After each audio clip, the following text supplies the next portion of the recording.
দেশের ক্রিকেট আর বাংলাদেশ ক্রীড়া শিক্ষা প্রতিষ্ঠান বিকেএসপি দুটিই যেন একে অপরের পরিপূরক। পড়ালেখার পাশাপাশি যে শিক্ষা প্রতিষ্ঠান খেলাধুলায় বাড়ায় দক্ষতা ও শেখায় নিয়ম শৃঙ্খলা। টাইগারদের ঈর্ষণীয় সাফল্যের কারণে বিকেএসপির ২১ ক্যাটাগরির মধ্যে ক্রিকেট অত্যন্ত জনপ্রিয়। প্রতি বছর আসন সংখ্যার ৩ গুণের বেশি আবেদন জমা হয় শুধু ক্রিকেট ক্যাটাগরিতে।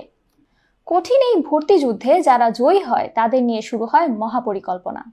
প্রতিদিন প্রাতিষ্ঠানিক পড়ালেখার পরে একজন অভিজ্ঞ কোচের তত্ত্বাবধানে শুরু হয় ক্রিকেট দক্ষতা বাড়ানোর ইনডোর অনুশীলন।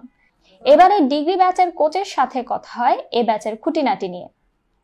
আজকে আমাদের প্র্যাকটিস সেশনটা হচ্ছে বিকেএসপি ডিগ্রি এবং অনার্স ব্যাচের। এটা সাধারণত প্র্যাকটিস আমরা 3 ঘন্টা করে থাকি, সকাল 10টা থেকে দুপুর 1টা পর্যন্ত।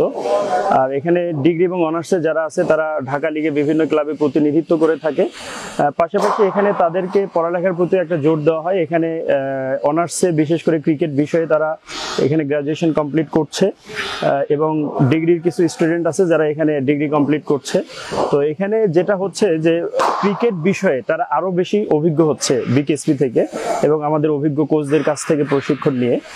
এবং পাশাপাশি তারা ক্রিকেটে এখানে প্রশিক্ষণের পাশাপাশি তাদের যে বিষয়গুলো এখানে সংযুক্ত থাকে ক্লাসে, যেমন স্পোর্টস সায়েন্স, আমরা যেটা দেখে থাকবো যে আমাদের মাননীয় বোর্ড সভাপতি কিছুদিন আগে স্পোর্টস সায়েন্স স্পোর্টস বায়োমেকানিক্স নিয়ে কথা বলছে। তো আমাদের এখানে ক্রিকেটের যে স্টুডেন্টসরা আছে তারা এখানে প্রশিক্ষণের পাশাপাশি স্পোর্টস বায়োমেকানিক্স, স্পোর্টস সায়েন্স এগুলো নিয়ে তারা পড়ালেখা করছে এবং ক্রিকেটের খুঁটিনাটি যত বিষয় আছে এই বিষয়গুলো নিয়ে তারা পড়ালেখা করছে। আমরা আশা করছি যে এটা আমাদের প্রথম ব্যাচ আমরা কাজ করছি এবং সেকেন্ড ব্যাচ এখানে ভর্তি হয়েছে। তো এরা যদি প্রপারলি তাদের প্রোগ্রামটা এখান থেকে শেষ করতে পারে তারা বাংলাদেশ ক্রিকেটে যে কোনোভাবে তাদেরকে নিয়োজিত রাখতে পারবে বলে আমি বিশ্বাস করি। দেশের ক্রিকেটের পাইপলাইনকে শক্তিশালী করতে নিরলসভাবে কাজ করে যাচ্ছে বিকেএসপি। কঠোর পরিশ্রমে তৈরি হচ্ছে এসব তরুণ, যারা আগামীতে নেতৃত্ব দেবে বাংলাদেশের ক্রিকেটকে, উঁচিয়ে ধরবে লাল সবুজের পতাকা।